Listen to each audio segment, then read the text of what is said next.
Assalamualaikum. So now we are discussing degradation of phospholipids. We have discussed synthesis of each and every phospholipid in detail in the last lecture. So now we are heading towards the degradation. तो degradation में as we have discussed कि जैसे phospholipids की दो types हैं, glycerophospholipids और sphingophospholipid. इसी तरह इन दोनों की degradation भी थोड़ा सा अलग अलग होती है, ठीक है. सेकेंडली ये degradation हो कहाँ कहाँ रही है, ठीक है, ये कहाँ कहाँ हो रही है. It is occurring in all tissues and इसमें जो enzymes होते हैं phospholipases, it is present in all tissues and pancreatic juice and the toxins even venoms और बैक्टीरिया. ये जो टॉक्सिन्स वेनम्स और बैक्टीरिया में भी होती है. इसका मतलब ये है कि जो ये जो सारे माइक्रो ऑर्गेनिज्म हैं, ये टॉक्सिन्स हैं, ये हमारे सेल्स के अपने फॉस्फोलाइपेजेस से हमारे सेल मेम्ब्रेन्स की फॉस्फोलिपिड्स को ब्रेक कर देते हैं, डिग्रेड कर देते हैं and then they destroy the cell in this way. ठीक है, तो ये इसके बारे में थोड़ा सा था. जो हमारे पास ग्लिसरोफॉस्फोलिपिड्स हैं having glycerol backbone, they are degraded by phospholipases. ठीक है, और डिफरेंट टाइप्स हैं, A1 है, A2 है, C है, D है. ठीक है, जबकि जो स्फिंगोफॉस्फोलिपिड्स हैं they are degraded by a specific phospholipase which is known as sphingomyelinase. ठीक है, जो स्फिंगोमाइलिन्स को डिग्रेड कर रहा होता है. तो पहले हम ग्लिसरोफॉस्फोलिपिड्स की बात करते हैं कि ये कैसे डिग्रेड होते हैं. अगर आप इस डायग्राम पर आएँ इससे पहले, ठीक है, इसमें आपको एक स्ट्रक्चर दिया हुआ है सिंपली. ठीक है, इस स्ट्रक्चर में क्या है, this is the glycerol backbone. ठीक है, इस ग्लिसरोल बैकबोन के साथ एक ये फैटी एसिड है, एक ये फैटी एसिड है, और उसके अलावा क्या है, उसके अलावा हमारे पास ये वाला फॉस्फेट ग्रुप है और उसके साथ एक्स पे कोई भी अल्कोहल हो सकती है. ठीक है, this is the main structure. अब डिफरेंट एंजाइम्स डिफरेंट लेवल्स पर ब्रेक लगाते हैं. कैसे, कहाँ से डिग्रेड करते हैं, जो फॉस्फोलाइपेज A1 है, ठीक है, जो सारे मैमेलियन टिश्यूज में प्रेजेंट होता है, ये फर्स्ट फैटी एसिड के लेवल पर ब्रेक लगाता है, डिग्रेड करता है, निक लगाता है और इसको अलग कर देता है.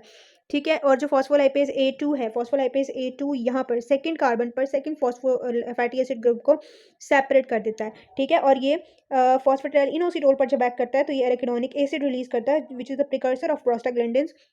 दैट्स वाई अगर आपने प्रोस्टाग्लैंडिन सिंथेसिस पढ़ी हो तो आप जब एराकिडोनिक एसिड सिंथेसाइज करती हैं तो हम वहाँ पर फॉस्फोलाइपेज A2 लिखते हैं. ठीक है, secondly it is a proenzyme की फॉर्म में रिलीज होता है इन पेंक्रियाटिक सिक्रीशंस और फिर ट्रिप्सिन इसको एक्टिवेट करता है and it is inhibited by glucocorticoids. As we know कि जो कॉक्स पाथवे है वो ग्लूकोकॉर्टिकॉइड से इनहिबिट होता है, तो ये एंजाइम्स भी ग्लूकोकॉर्टिकॉइड से और non steroidal anti inflammatory drug से इनहिबिट हो जाता है.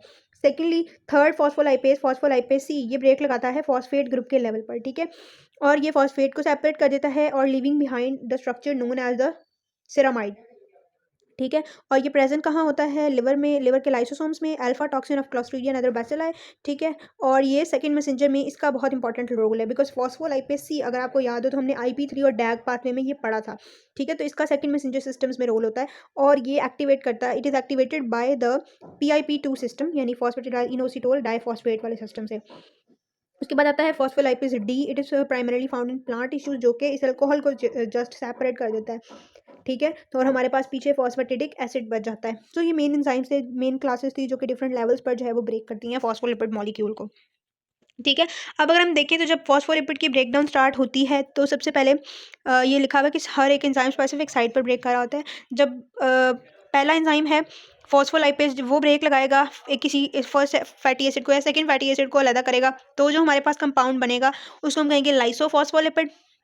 फिर उसको भी ब्रेक डाउन करेंगे डिफरेंट एंड प्रोडक्ट्स में, तो हमारे पास जो है वो हमारे पास हमारे एंड प्रोडक्ट्स मिलेंगे. ठीक है, जो लिखा हुआ है removal of the fatty acid from carbon 1 और 2 of a phosphoglyceride produces a lysophosphoglyceride because we are discussing about glycerophospholipid which is the substrate for lysophospholipases. और उसके ऊपर फिर लाइसोफॉस्फोलाइपेजेस एक्ट करेंगे जो कि उसको फर्दर एंड प्रोडक्ट्स में कन्वर्ट करेंगे एंड द एंड प्रोडक्ट्स में एक्ट एज सेकंड मैसेंजर्स जैसे IP3 और डैग पाथवे में होता है.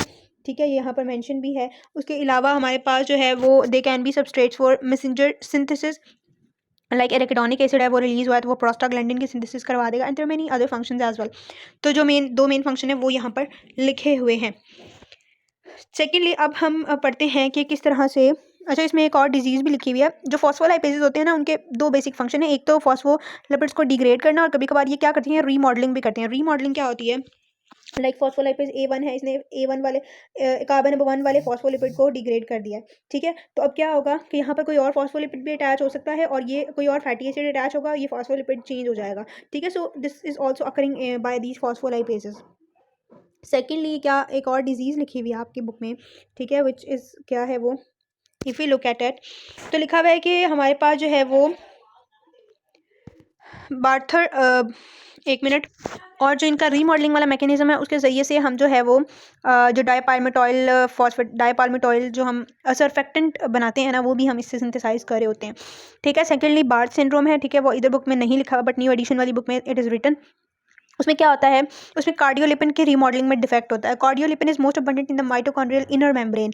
ठीक है, जिसकी वजह से माइटोकॉन्ड्रिया की एनर्जी प्रोड्यूसिंग प्रॉब्लम्स होने लग जाते हैं। उसकी वजह से कार्डियोमायोपैथीज हो सकती है, मसल वीकनेस हो सकती है, न्यूट्रोपीनिया हो सकता है। ठीक है, तो ये एक लाइन आपके पास लिपिन के अंदर लिखी हुई है। उसके बाद हम आ जाते हैं डिग्रेडेशन ऑफ स्फिंगोमाइलिन। अगर ये बना हुआ है स्फिंगोमाइलिन के स्ट्रक्चर के अंदर स्फिंगोसिन बैकबोन होती है। स्फिंगोसिन बैकबोन इसमें क्या है, जैसे यहाँ पर अगर मैं आपको दिखाऊँ ना, तो ये हमारे पास जो है ये ग्लिसरॉल बैकबोन है, ये पहला ग्रुप है फैटी एसिड का, ये दूसरा ग्रुप है। ठीक है, अब इसमें से जो ये वाला पोर्शन है ना, इतने पोर्शन को हम कहते हैं स्फिंगोसिन। ठीक है, इसके साथ हमारे पास अटैच होता है एक फैटी एसिड और फॉस्फेट ग्रुप और कोई भी अल्कोहल। अब अगर हम जो स्फिंगोमाइलिनेसिस एंजाइम है ना, वो ब्रेक लगाते हैं इस लेवल पर। ठीक है, इफ़ आई रिमूव एवरीथिंग। ठीक है, तो जो हमारे पास स्फिंगोमाइलिनेसेस हैं, ये हमारे पास ब्रेक लगाते हैं फॉस्फेट ग्रुप के लेवल पर, और ये इन सब चीज़ों को अलहदा करते हैं। जब हम यहाँ पर ब्रेक लगाएंगे तो जो हमारे पास स्ट्रक्चर बचेगा वो होगा सेरामाइड। ठीक है, सेरामाइड में स्फिंगोसिन होती है और एक फैटी एसिड होता है। ठीक है, स्फिंगोसिन ये सारी और फैटी एसिड ये वाला। ठीक है, और जो सेरामाइडेज एंजाइम होता है, it is another enzyme, another phospholipase, वो ब्रेक लगाता है इस फैटी एसिड पर। जब ये फैटी एसिड भी अलहदा हो जाएगा तो हमारे पास सिर्फ स्फिंगोसिन की बैकबोन रह जाएगी। ठीक है, से सेरामाइड और फैटी एसिड रिलीज होते हैं। They are important in the signal transduction pathways and they can, वो कैसे सिग्नल ट्रांसडक्शन पाथवे में जाते हैं, वो प्रोटीन काइनेस सी को एक्टिवेट करते हैं और फिर वो प्रोटीन्स की फॉस्फोराइलेशन करता है एंड सो ऑन। ठीक है, और वो एपोप्टोसिस में भी उसका रोल होता है, एपोप्टोसिस भी प्रमोट कर रहा होता है। अब यहाँ पर एक क्लिनिकल लिखा हुआ है नाइमान डिजीज, नाइमान पिक डिजीज। ठीक है, नाइमान पिक डिजीज में क्या होता है, स्फिंगोमाइलिनेज की डेफिशिएंसी होती है, जिसकी वजह से as it is a lysosomal process, minded आपका एमसीक्यू आ सकता है, this is a lysosomal process, ये लाइसोसोम के अंदर एंजाइम प्रेजेंट होता है। ठीक है, तो अगर हमारे पास ये एंजाइम नहीं होगा तो स्फिंगोमाइलिन डिग्रेड नहीं होगा and it will be accumulated in the cell. ठीक है, जिसकी वजह से हमें ये डिजीज होती है, it is a lysosomal storage disease. ठीक है, उसके बाद इसकी दो टाइप्स होती हैं। जो भी एंजाइम डेफिशिएंसीज वाली डिजीज होती है ना, उसमें हम इस बेसिस पर टाइप्स बनाते हैं कि कितनी एंजाइम एक्टिविटी कितने परसेंट प्रेजेंट है। ठीक है, तो इस डिजीज में हमारे पास दो हैं, Niemann Pick disease type A and type B. ठीक है, टाइप ए वाली में वेरी मच लेस एक्टिविटी है एंजाइम की, लेस देन 1%, बहुत सीवियर होती है। लिवर और spleen are the primary sites of deposits, जिसकी वजह से हमें हिपैटोमेगाली और स्प्लीनोमेगाली नजर आती है। और जब इतना ज़्यादा स्फिंगोमाइलिन एक्यूमुलेट होता है तो वहाँ पर इम्यून सेल्स आते हैं, मैक्रोफेजेस आते हैं, वो उन्हें इंगल्फ करते हैं एंड दे बिकम स्वोलन और they become filled with that sphingomyelin और लिपिड डिपॉजिट्स। ठीक है, तो वो फोमी से उनकी अपीयरेंस हो जाती है। अगर आप स्लाइड लें तो आपको स्लाइड कुछ इस तरह की नजर आती है, जो साइड पर बनी हुई है। ठीक है, मैक्रोफेजेस होते हैं विद कंटेनिंग स्फिंगोमाइलिन। सेकेंडली हमारे पास ये it is a very severe form of disease, even the very less patient survive. उसके बाद क्या होता है कि इन पेशेंट्स में मेंटल सीएनएस प्रॉब्लम्स भी होती हैं। सीएनएस प्रॉब्लम्स क्यों होती हैं, सीएनएस प्रॉब्लम्स इस वजह से होते हैं क्योंकि sphingomyelin is a component of myelin sheath, तो इस वजह से उसमें भी प्रॉब्लम्स आ सकती हैं। और उसके अलावा क्या होता है, ये लिखा हुआ है कि सेंट्रल नर्वस सिस्टम में भी प्रॉब्लम हो सकती है।